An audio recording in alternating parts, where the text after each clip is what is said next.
up, everybody? I'm Blessed and Free. Welcome back to another episode of DOC TV. So this is going to be the second part to Brian's interview, addiction, prison, and recovery. I hope you guys enjoyed the first one. And with that, let's get into it. If you sit in your bunk and you're just reading your Bible or you're trying to like better your life and all this other stuff, they're going to test you. Yeah. They're going to test you. They're either going to give you a list and say, break it off, this, that, blah, blah, blah, but you know how that goes. Yeah, for sure. Yeah, that's how it was when I was there too. And I think a lot of people get that misconception, like that they can, I'll be all right. I won't talk to anyone, stay away from the 3 Gs and all that shit. But it really ain't like that, man. The more you try to avoid problems, the more problems you're going to end up running into. At least that's how it was for me. So did you stay at the main unit or were you at the annex? I went to both. I went from the main unit to the annex, then to the forestry. Okay. Yeah, forestry division. Forestry division is sweet. Yeah, but that's annex and the main unit are rough. I mean, they were killing police. They would I can name names of the police, but they'd call you out and, hey, get in the barber shop. And then they're fighting, or they see you walking back with your canteen bag. You just bought $100 worth of canteen and they're taking it. So what did you see, like, when you were there, were gangs? I mean, when I was there, the gangs were there. Oh, yeah. Well, who was running the pound when you were at golf as far as the gang? I don't know. I never paid attention to that stuff, really. I was neutral. I was cool with everybody. But I think everybody had their hands in everything. I think the Kings were pretty prevalent on the compound, but G's were too. There was a lot of G's when I was there. And Bloods too, though. Yeah. Valentine's. There was a lot of. Yeah, it was thick there, man. Yeah, there was definitely. There was wars. Yeah. There was wars. So when you were at the main or the annex, like, what was the craziest thing that you saw at that camp? Never really seen any too much crazy, but it was going on. Like in another dorm across yeah, the like it would be over. You see the officers running. Absolutely, and and then you would hear, oh, what's his name's dead, or yeah, this guy got cut up, or stuff like that. But I think one of the craziest things I seen was they jumped the police in front of the canteen line while I'm standing in the canteen. Yeah. And I'm was old Yard Dog there? The big black dude? Crow Marty? Yeah. Yeah? Oh, yeah. Yeah, he was knocking inmates out when I was there. Yeah, absolutely. Yeah. That's exactly what he used to do. Just, you'd be in the canteen line and you'd be doing something. He'd go back to your fucking dorm, and the dude would be like, what? And he'd be like, what? And then brought him in the barber shop. And he ended up getting knocked out, though, by an inmate. Yeah, absolutely. And they beat him up. And then when they rioted, he was the only one who ran. Are you talking about when they knocked the center gate down? That right? No. Different one? Yeah, different riot. They the only one who stood up was the gay officer. Stop it. Yeah. Oh, Lord. I can't remember his name now, but he's a girl now. Yeah. Yeah. So when you got to the forestry camp, because I went to the forestry camp after I got out of confinement at Annex, which I have an episode on that too if you guys want to check that out. When I got there, man, it was like, damn, this shit's sweet. Like, we were chilling. Cigarettes, anything you want, hanging out. Yeah. Old Palmer, was he there? The Officer Palmer? The old man? Yeah. He used to fall asleep in the officer station. Yeah, he still does the same thing, yeah. And the forestry camp was sweet. The main unit and the annex the officers have their chosen ones. But at the forestry, you can, hey, here's $20. I'm going to get ran on. Yeah. For 5 or 6 hours. If Sarge's coming in, flash the lights, or something. So it was real sweet. Or you'd have them bringing you in cigarettes, or because now you have officers that they don't even want to step foot on the main unit. Yeah. So when you were there, like, I know when I was there, and usually, like, you don't hear it was usually the Kings or the white boys that were running the forestry camp when I was there. Yeah, absolutely. White boys were running it when I was there. Yeah. So how long did you do at the forestry camp? Not long, because they sent me to work release from there. Oh, okay. Yeah, I didn't do long. Maybe 9 months. Okay. Yeah, 10 months. So for the people that really don't understand like what it's like and what you witness when you're in prison, like what did you witness as far as like what you're gonna go through being a convict slash inmate with the officers? Like what did you witness them do that where you're just like, damn, really? Like what the fuck? Well, the best way I describe it to people is they try to take your humanity. They treat you like a dog. They treat you like you're nothing but an animal, and you ain't shit. Your voice doesn't matter. And they try to beat that out of you. They try to beat you into submission. And they really do try to beat you into submission. And it wasn't even at Gulf that I went through the worst of what I went through. When I was in Orlando on the east in the East Unit, I was selling dope. Mm-hmm. I was selling dope because I was permanent there as well. I was selling dope, and the officer wanted me to go take a drug test. So I went and took a drug test and passed it. And he didn't like that. So I got woke up about 2 o'clock in the morning the next morning, handcuffs, brought into the back, and they tore me up. Yeah, they tore me up. Then they threw me in the box for 5 months, 27 days, just so I wouldn't go to see him. Under investigation? Yeah. Damn, why do you think they did that? Because they couldn't catch me. Making money? Yeah, they couldn't catch me. Yeah. That's crazy, man. Yeah. So, all right. So, when you were getting close to getting out, like, did you have a plan for when you were getting out, or like, what was all going on in your head at that point? The first time, no. I took prison as a joke. I took it all as a joke. And once I got past that initial, what's prison gonna be like? I fit right in. I hung out. I did my time. I found a couple solid dudes, and I did my time. So I did that the whole time, and I never stopped using in prison. Oh, you were getting high? I got high the whole 5 years, the first bid. So I played it as a joke. I actually left prison dope sick. So I had to go straight to the dope, man. Damn. You know, because addiction, I'm not like a gangster or a hard dude, nothing like that. I don't like to just rob people for money and all that. I did it for dope. Yeah. Everything I've done or been locked up for is for drugs because I'm an addict. I'm a drug addict. Yeah.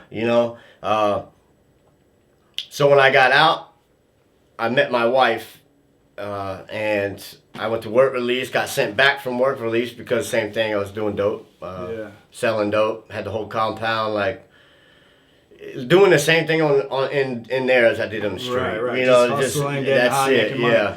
Well, props to you for admitting that, because I'm sure, like I know, when you go to prison, everybody's a killer, everybody's a gangster, but like who was doing drugs that ended up in prison and who wasn't. And in my experience, 80 to 85% of the people in prison did it because they're either addicted or they're doing it because they're maybe not addicted to drugs, but it could be alcohol, something else. Yep. And so when you were in there and you said you were getting high, was there anything you could have done in prison that could have helped you against addiction for when you got out, if you wanted to?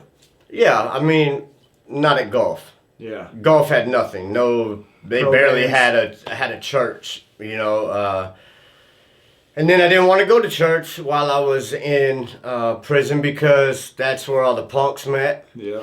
That's where all the drug deals went down at. So there was no like going there for good things. If it was in me to change, then I could have. Because just because other people are doing what they're doing doesn't mean I have to do that. Right, exactly. It's just like out here on the streets. I have a choice. Right. I have a choice on a daily basis of what I'm going to do. And I could have done that in prison. But in Orlando, they had all kinds of programs that I could take. I just chose not to. I'd rather did my time knocked out, blacked out, Yeah. And that's just how I felt, and that lasted a long time. So you said you met your wife when you got out the first time, right? Yeah, I met her before I went in. She was actually my dope dealer. And when I went to work release, it's a long story with me and her, but Man, this girl booed me up, man. The only females ever booed me up, you know. And so when I was in work release, I remember seeing her on Facebook because now I could have a phone, and I was like, man, I don't even care. And I just started, I just messaged her and started talking to her, and we've been together ever since. And so after that time you got out of prison, life went on great, right? Absolutely not. And due to nobody's fault but my own. She was in recovery. Okay. She was in recovery now. She's She's clean now. Yeah, absolutely. Okay. She has 3 years clean. Yeah. No, I still, like I said, I got out dope sick and went back to the same thing, trying to hide my drug use. She's in the rooms of Narcotics Anonymous, and I'm trying to still live this double life, and it didn't work. I was right back in rehab. So how long was it before you caught some more charges? I'm assuming that's what happened. Yeah, absolutely. It wasn't long after, man. I was out 2 years and 11 months. Damn, you almost had that PRR. Yes, and I just beat the PRR. Oh, that's what's up, because that shit'll fuck you up. Yeah, 15 years minimum, man. So I just beat the PRR, and I caught 2 more burglaries. And I got lucky. I don't know how, but I got lucky, man. They only gave me a year and a day. Yeah. He got absolutely. That's all that shit is. And but when I went to prison this time, it was different. Now I had children. I had a wife. I had some stuff of substance that I never had before. You know, when I went there before, I was on my own. I maybe had 2 visits the whole 5 years. My mom wrote me, but that's your mom. Yeah. I love my mom to death, but had nobody. Nobody else there. I had no friends. I had nobody because of my actions, because of who I was. And this last time I went in, being away from my kids and being away from my wife really, really tore me up. So I stayed clean the whole year in prison. Going so you to got church. a year and a day the second time? Yeah. Okay. Yeah. And what camp did you go to with that? Orlando and then Polk. Oh, okay. Mm-hmm. Which are pretty sweet camps for comparably to what the other camps are. Polk was hanging out, man. Yeah, but I didn't do the things that they consider to be hanging out. Right. Yeah. I always tell people getting clean in prison is probably the hardest thing any addict can do. Because it's like, everywhere. It was like my bunkie was the dope man. So it was like going to the trap house, living at the trap house, sleeping in the same bed as the dope man, and turning it down and choosing to live another way. Yeah. And that was only through God, man. I went to church and I turned my life over and yeah. That's what's up, man. Yeah. So you got out, and you've been doing good ever since. No, I relapsed. I did. I relapsed. One thing I've learned. But that's not the end of the world, man. No, and it's not. Yeah. And it's not. Here's the thing. When I did it through church when I got clean, but I wasn't around like-minded people who know what I've been through. So when that time came and the obsession overcame, that was the only tool I had was using. Right. Now I'm to cope with the problem. To cope with reality. That's what I was used to. Right. And that's how I've always coped with reality. But now I found NA, and I give everything to NA. I'm a part of activities now. I have a home group. I have a sponsor. I work steps. I help people. I go to fellowship meetings. I go, just fun things in recovery, man. Like I'm going paintballing next weekend with 6 or 7 guys, all clean. That's what's up. And that's hanging out. That's hanging out. Yeah. I enjoy my family today. I was able to go Christmas shopping and spend hard-earned money on my family and get them everything that they wanted. That's what's up. That's recovery to me. And now I have people. If I do want to use, I have somebody to call. Right. Yeah, no doubt, man. And I think like a lot of people, like you hear stories and shit, and you watch different things. And I think people that like let's say a drug addict, you know what I mean? They do stuff because they're high or they're going to get high that cause them to be faced with crimes. And then sometimes when you get to prison, you have everybody else there.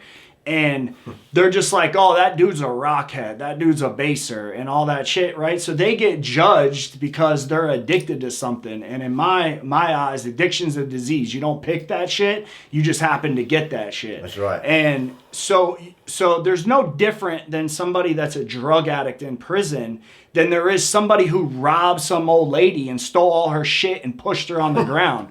There's no better or worse with that. Everybody's the same. You know what I mean? And I think like when I was in there, I heard a lot of people like, oh, that dude's on drugs. He's a baster, da-da-da. But like, what are you in here for? You know what I'm saying? Like, keep it real. Like, don't front and act one way because you're in here. And half the times, the people doing that are fucking basers anyways. Well, here's the thing. Here's the thing. My last bid, I didn't touch any dope. Yeah. And they thought I was something that they would never have thought that I would use a needle or rob people to get high or live in the woods or steal from a mama. Because that's the stuff I did because that's how bad I was. I feel bad for what I've done, but I had no choice in the matter at the time because drugs ran my life. Right. Period. But now you're doing stuff. Absolutely. Yeah, so. Yeah, no, and I haven't done that type of stuff in a very long time. Right. I haven't done that in a very long time. Even before I went to prison the first time, I wasn't doing that type of stuff. But I've been an addict a long time, So if there was anything you could say to somebody that's young that's watching this right now and might be, headed down the same roads that you and I have headed down or are struggling to find like who they are and what they want to do with their life, what would you say to them? I would tell them that hindsight's 20/20 and what you see now isn't what you think. Facts. I would say get with somebody who's been through it. Get with somebody who's lived that life of what you even plan on doing and see where that got them. And don't just ask one person, but ask a lot of people because 9 times out of 10, you're going to get the same answer when it comes to using dope or selling dope or hanging on the streets or just smoking weed or any of this type of stuff. It all ends up to 3 different places. Jails, institutions, and death. Yep. I don't know any dope boys who's come out on top. I don't either. I don't. They're all in prison, especially the good ones. Yeah. Or they're dead. They got shot because somebody else wants what they have. Yeah. I don't know any drug addicts who just love getting high because and lose everything and still absolutely. Oh yeah, man! I lost my whole house. I love this. Come on, man. Yeah. For real. Yeah. And it all started with me with weed. My mom was a dope wheel. My mom was a weed dealer, and I used to steal right out of her drawer. Let me get that. Let me get it, and that's how I started. All right, man. Well, hey, I just want to thank you for coming on the show, Absolutely. man.